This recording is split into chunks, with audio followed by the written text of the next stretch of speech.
Alors, shalom les amis, c'est un grand jour. On va commenter le 22e chapitre dans le Chot Tzadikim, qui est un chapitre qui est très intéressant. Ceux qui ont le livre, c'est page 151. Shar HaSheker, on va parler du mensonge. On y va, et on est vers la fin du livre.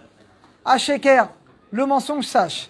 Kashaish Kol Adam Kesef, voilà, quand un homme il va peser son or, son argent, il va peser entre l'argent et l'or. Car Ishkol, ainsi, tu dois peser entre le mensonge et la vérité. Yesh Rilouk, et il y a une grande différence dans les mensonges. Ketzad, regardez. Aomer Haetchu Chazav, si je vous dis, voilà, cette table, c'est de l'or. Bon, c'est un mensonge qui est évident. Oto Sheka Yadoua, tout le monde le sait. Mais il y a des mensonges qui sont plus subtils. Ceux qui sont dans le business, ils comprennent très bien de quoi je parlais. Par exemple, il dit le Rav, celui qui prend du cuivre. Alors vous savez, c'est peut-être, il y a des gens qui font des faux lingots d'or. Alors, je ne sais pas si vous connaissez le business, mais vous le répétez à personne. Prenez du cuivre. Tu connais, Noam? Prenez du cuivre. Tu vas mettre une certaine peinture d'or. Et comme ça ressemble le cuivre et l'or, eh ben les gens, ils vont pas voir si c'est un lingot d'or ou un lingot de cuivre. Mais répétez à personne ce secret. Au taux shaker, ce mensonge-là, il n'est pas évident. Qui yeshlem, parce que le cuivre et l'or, ça a une même apparence, ça se ressemble. Yezafim, il y a des arnaqueurs qui vont transformer le cuivre en or, ils vont mettre juste la surface d'or, ils vont le vendre comme un lingot d'or. Et donc là, ça demande une réflexion pour discerner le lingot d'or et le lingot de cuivre. Bah, il dit pareil dans la pensée. Yesh mepoupa lo sesvarot, et là, regardez les amis. Il y a des gens qui vont avoir plein de svarot, de pensées, pour justifier leur mensonge. Mais le chacham, celui qui est chacham, il va savoir reconnaître finalement la vérité de le mensonge. Yesh adam mezouya, fait un homme qui ment. Et il va accepter des preuves pour justifier ses mensonges. Et il y a quelqu'un qui va bémettre, qui va voir, qui va reconnaître. Et là, on va prendre des exemples concrets, les amis. Et là, vous allez comprendre tout de suite de quoi on parle. Par exemple, et là, vous allez voir comment on est dominé par nos midot. Par exemple, il dit le Rav, Aetzel, le paresseux, il va justifier sa flemme. Je vous donne un exemple, les amis. Je parlais à quelqu'un il y a quelques jours. Je lui dis, pourquoi tu viens plus à la synagogue? Pourquoi tu viens plus? Il me dit, j'ai peur, le virus, etc. Je préfère prier chez moi. Je savais que c'était pas vrai. Alors je lui dis, mais excuse-moi, tu travailles? Ah oui, mais quand tu travailles, il y a du bureau et des gens. Il me dit, oui, mais là, c'est la part de ça, il faut bien que je travaille. Je lui dis, mais tu te rends compte comment tu te baratines?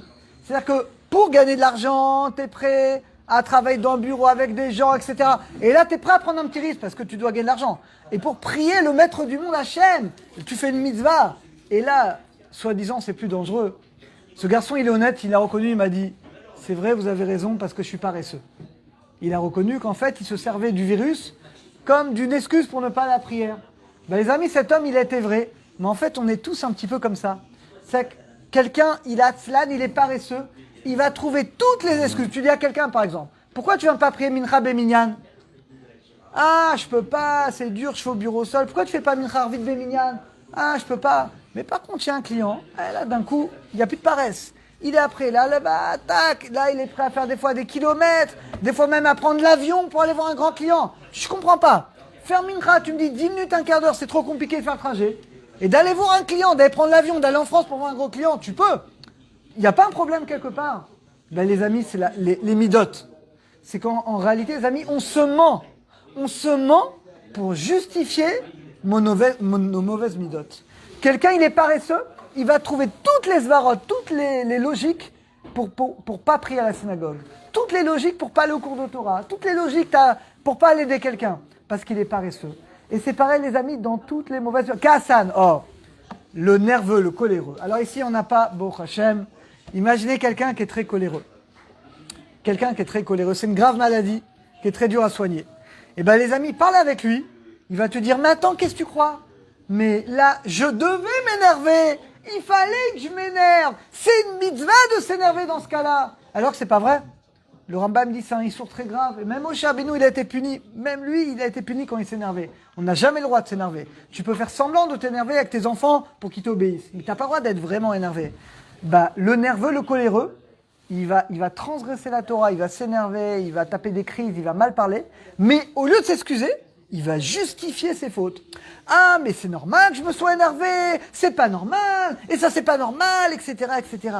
Regardez les amis, comment malheureusement on est des menteurs. On se sert de mensonges pour justifier nos mauvaises midotes, notre flemme, notre colère. Agé, l'orgueilleux. L'orgueilleux, moi je suis le meilleur, je suis plus beau, je suis plus intelligent, je suis plus chacham. Mais attention, hein, je vais t'expliquer pourquoi c'est vrai. Il va justifier son orgueil. Vechen bechol amidot, dans toutes les midotes. Et là, regardez, Saïkan, le mesquin. Le mesquin, il va justifier sa mesquinerie. Maintenant, dans le bien également, celui qui aime, ça peut être dans le bien.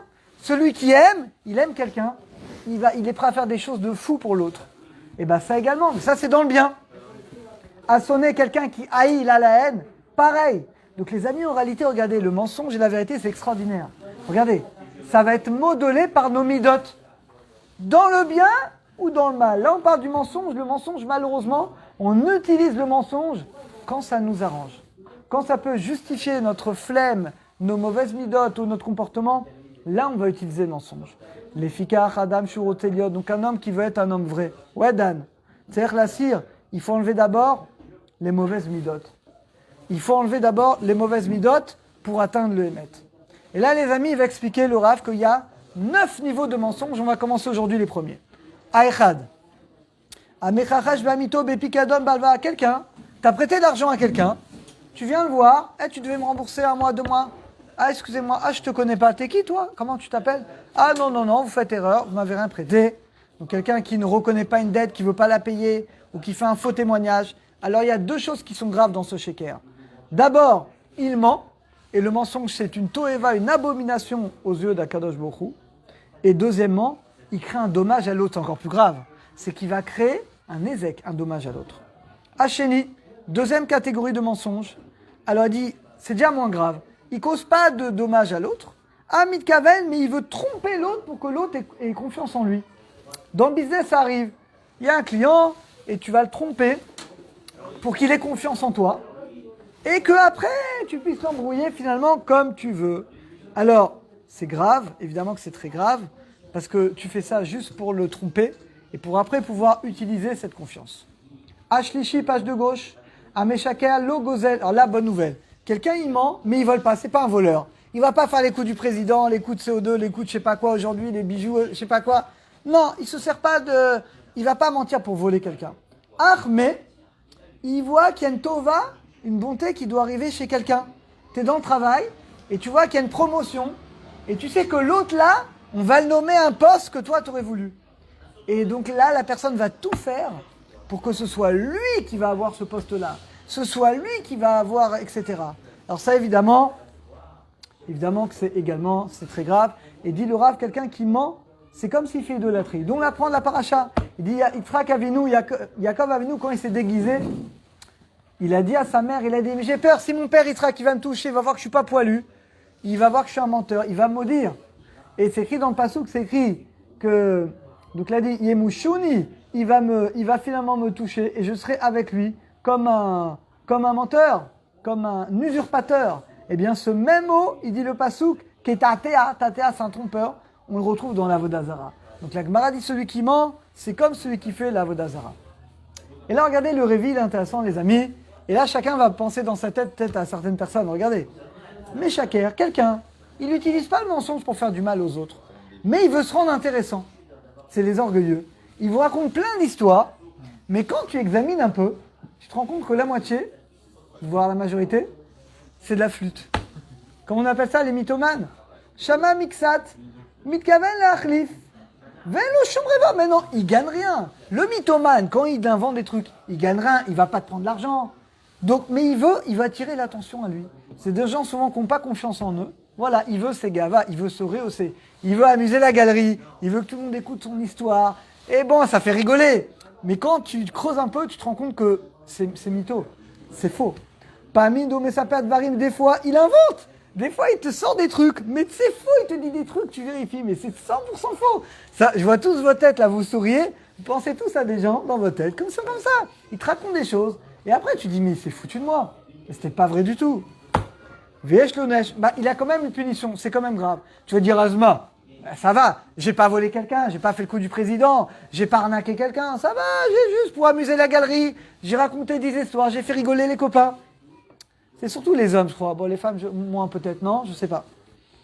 Oev sheker beloto elet, et ben quand même, celui qui aime le mensonge, même s'il le fait pas avec un esprit pour arnaquer, et ben c'est quand même grave. Pourquoi? Parce qu'au début, il ment, il va arnaquer personne, mais il s'habitue à mentir. Et après, celui-là, il sera capable même de mentir à son propre rave, ouais Dan, ou même de mentir à d'autres personnes pour arnaquer. Après, oui, Bémet, il arnaquera des gens. C'est que le mensonge est quelque chose auquel tu t'habitues. Au début, c'est gentil, et puis après, chas et shalom, bah après, ça se détourne complètement. Et Noseb Bem Shem Shomim, et il dit que c'est important, quand tu écoutes une histoire, quand tu écoutes quelque chose, de vérifier, de ne pas raconter quelque chose que tu n'as pas vérifié. Tourner la page, Khamishi. À Omer les Chavero, tu dis à quelqu'un que tu vas lui donner un cadeau, ou tu dis, moi je vais t'aider. Et au moment où la personne elle te demande, ah les amis, ça c'est horrible, c'est l'hypocrisie.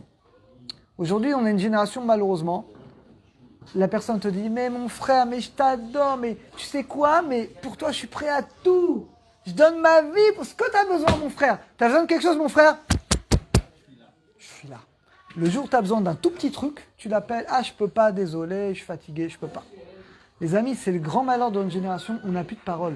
Les mots ne veulent plus rien dire. C'est que du baratin, c'est que de l'intérêt, c'est que de la frime, c'est que de l'orgueil. Mon frère, je t'aime, je suis là, t'es là, etc. Ça, les amis, c'est la pire des choses. Tu dis quelque chose, respecte-le, respecte ta parole. Tu as dit que tu vas aider quelqu'un. Maintenant, il a besoin de toi, va l'aider. Va l'aider. Tu peux pas dire quelque chose. Ouais, moi, je vais vous aider. Les amis, combien de fois c'est arrivé, Bémet? Combien de fois c'est arrivé que des gens ils disent des choses? Ah, mais moi, je vais vous aider, que ce soit à la synagogue ou ailleurs. Et nous, moi, je vais faire. Et moi, truc. Et vous inquiétez pas. Et on va faire ci. Et on va faire ça. Et ben, les gens qui parlent comme ça, c'est toujours les gens qui font rien. Et t'as les autres sadikim, ils disent rien, ils ouvrent pas leur bouche. Et c'est eux qui aident. Et ben, les amis, ça, moi, personnellement, c'est ce qui m'insupporte le plus. Et ben, on l'apprend de Avram et d'Ephron. L'Agmadi, les tzadikim, ils parlent pas beaucoup comme vous, mais ils aident. Le rachat, il parle tout le temps. Ouais, moi, et moi. Et ben, et ce mec-là, même quand il fait des dons à la synagogue, il les paye pas. Parce que, et moi.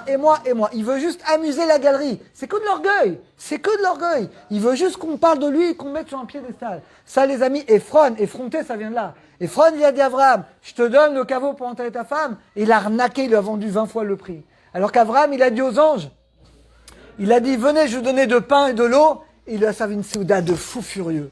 Et ben les amis, voilà, ce sheker, les amis, il prend une nouvelle dimension. Sheker, c'est également, on doit respecter notre parole.